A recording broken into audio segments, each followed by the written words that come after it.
Hi,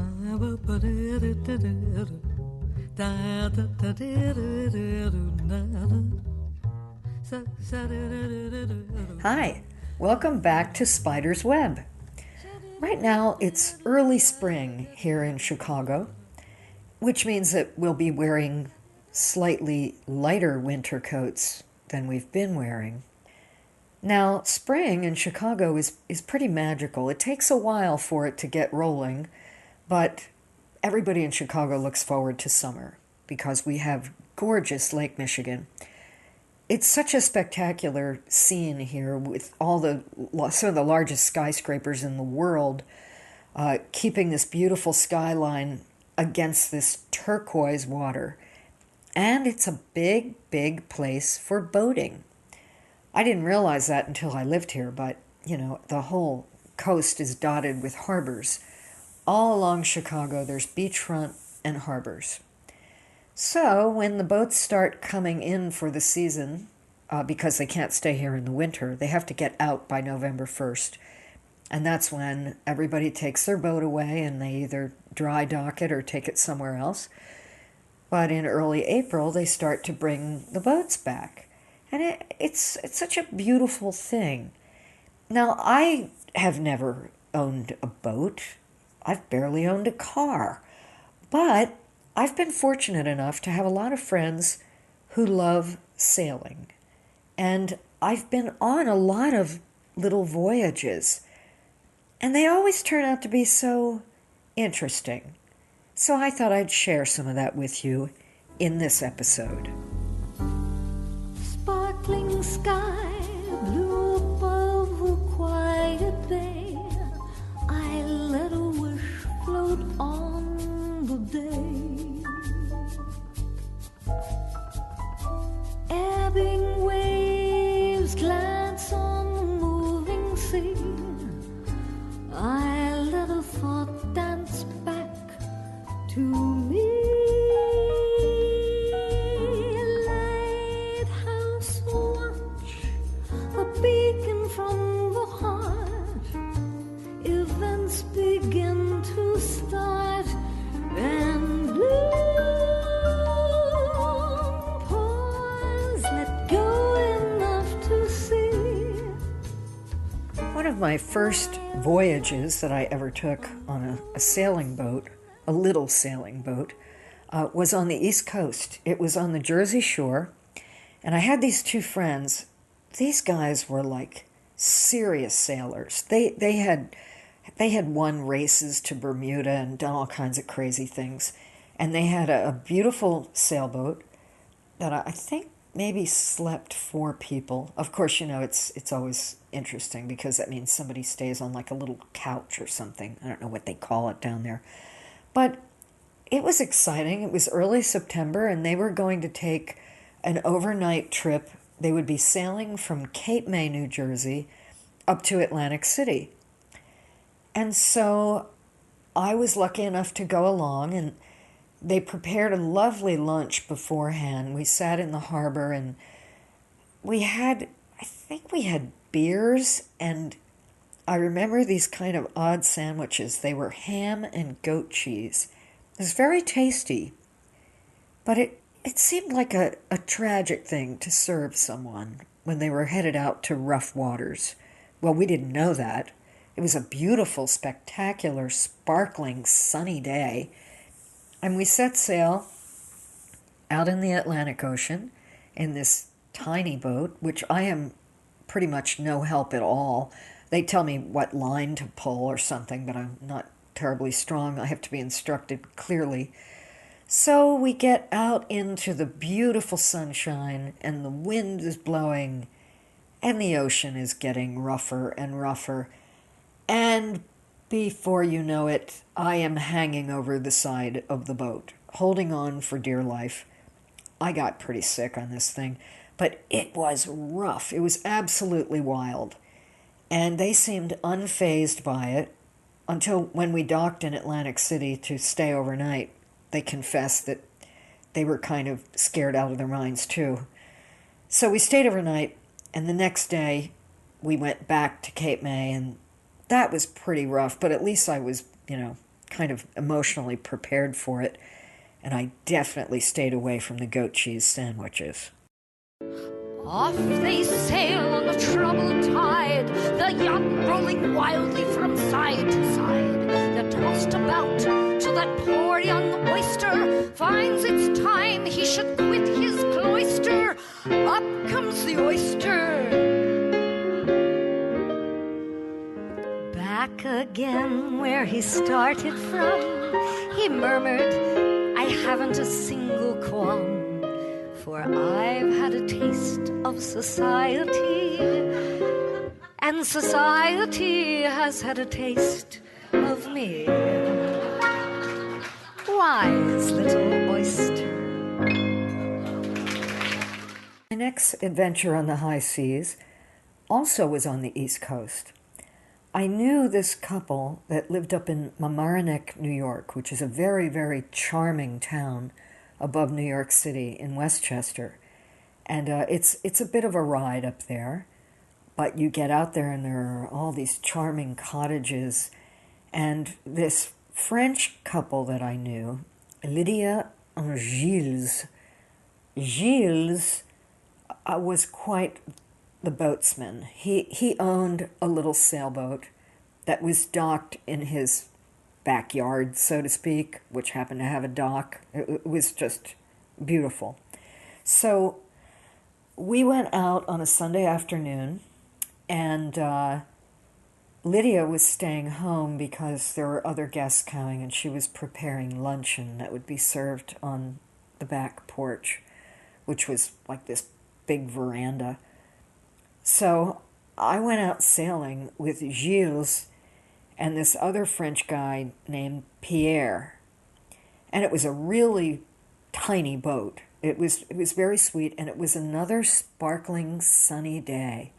It was so bright and sunny, and the sun was quite hot, and everything seems lovely, and we're sailing along. And all of a sudden it gets all crazy, like big waves, and the ship is dipping back and forth, and I'm being told to grab these lines, and the sails are flying around. I'm almost getting hit in the head. At least I didn't have any goat cheese that day. But it was pretty scary. And then I realized on the way back that, well, they're yelling at each other in French. I don't know what they're talking about. I'm just holding on for dear life. And they're bailing water out of the boat. And it's like, what? What is going on? And he goes, oh, yes, no problem, little bit of water. So they're just bailing this water out of the boat. And we get back, and, you know, I'm pretty wiped from all that wind and the sun and water. And we speak to Lydia, who's getting some wine opened for us. And she says, oh, how was the sail, Gilles?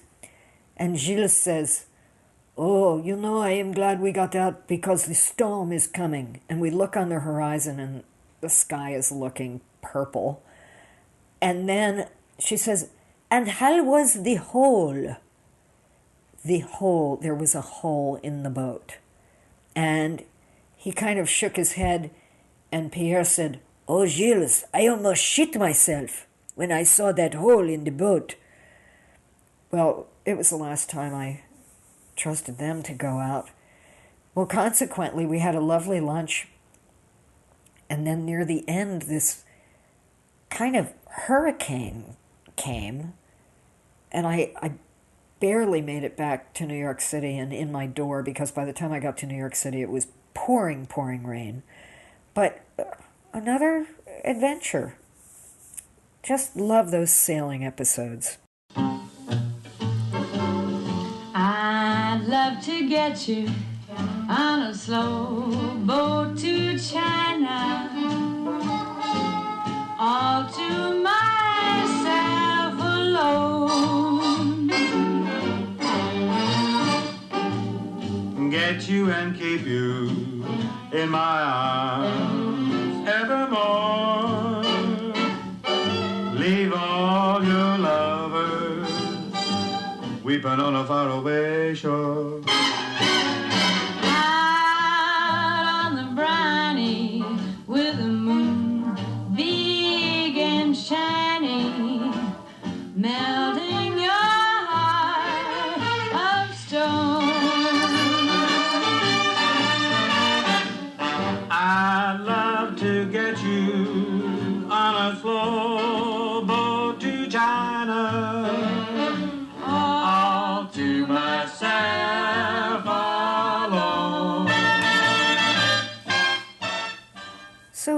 living in Chicago, I also was fortunate to know a few people with boats.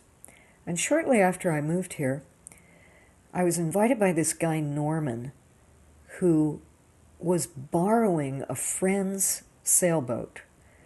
And he had a group of people that were going out on this little boat, and they also had a little dockside luncheon before we left. This time they gave people margaritas and Doritos. That was another lovely menu choice. Well, it seemed like, once again, a very calm day, and we went out into Lake Michigan, which, by the way, sailors will say they would rather navigate the Atlantic Ocean than Lake Michigan. The Great Lakes are very hard to navigate because they can't tell when the weather is going to change. There are so many sunken ships that are under Lake Michigan, like gigantic ships. They go under all the time because people don't know what's going to happen next. The weather changes in 2 seconds.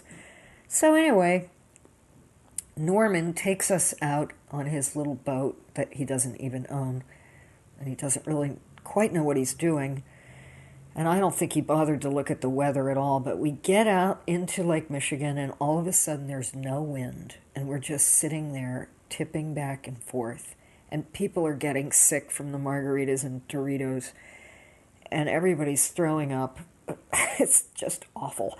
And then these flies start to come because we're so still, like there are all these flies coming around. So he's trying to get back into the harbor, and he puts the motor on, which goes very slow. But there is so much fog, we can't even figure out where the harbor is. It was pretty scary. And we came very close to running into another boat. That was just charming. So we finally got in, and all of us were just crawling off this boat. And I don't know if anybody ever wanted to talk to Norman again. I mean, it was a noble effort, but it was pretty scary. And then another memorable Chicago voyage. My dear friend and landlord, Roger, who is from Germany, Roger owned this big boat. This was like a big speedboat. I think it would qualify as a yacht. This thing was huge. I think it slept 8 people. It had like bedrooms in it. And I have been out on the boat quite a few times, but this one particular time was the end of summer. It was maybe early September, and he was determined that he was going to cross Lake Michigan because he had been docking his boat here for the summer, but he would take it to this big fancy dry dock that was over in Indiana. And that's right straight across Lake Michigan, and it's quite a trip on water, and you can't see any land, and it's unpredictable. So it was a beautiful sunny day. Here we are, fooled once again. And there were a group of us, and 2 of the members of the crew. There was this older guy named Harmon who was very glamorous and particular. The dog, Schnitzel, was with us, their little dog, and he had his first mate, I guess that is like your co-pilot, another guy that knew how to handle a boat. And then there was me and his niece, Terry. And so we're on this voyage, and it looks beautiful, and Harmon is trying to have a glamorous moment, so he sits down, he's all dressed up. He's sitting next to the dog at the back of the boat with a gin and tonic and a cigarette, which he's not supposed to be smoking on there at all. And as soon as we left the harbor, the waves were immense. They were huge. And we look, and Harmon is hanging on for dear life. His gin and tonic was 3 sheets to the wind. His cigarette flew out of his hand. And the dog is holding on for dear life. We had to put her little harness onto a pole so she wouldn't fly out of the boat. Well, the waves are getting bigger and bigger, and we're out there, and I go up to talk to Roger, and I said, Roger, how come there isn't anybody else out on the water today? And he goes, "Oh, that is because it is a work day. They are all at home. Nobody is coming out today, but it's fine." So we are out there for hours, and the waves are getting bigger and bigger to the point where they're just like swooping over the top of the boat, like where the windshield thing is. It's just big, gigantic waves. I mean, it looks like Poseidon Adventure in the sunshine, though. And we're kind of screaming every time one of these waves hits us. We finally get to the harbor at the other side in Indiana, and there are people standing on the dock that are applauding us because nobody was supposed to be out sailing that day. But it was not going to stop Roger. So I wish to you that this summer you too have your own sailing adventure. Spider Sail-Off, signing off. And I said to myself, sit down, you rock of the boat. Sit down. I said to myself, sit down, you rock of the boat. And the devil will drag you under, with a soul so heavy you'd never float. Sit down, you rock of the boat. Sit down, you rock of the boat. Sit down, you rock of the boat. Sit down, you rock of the boat. Sit down, you rock of the boat.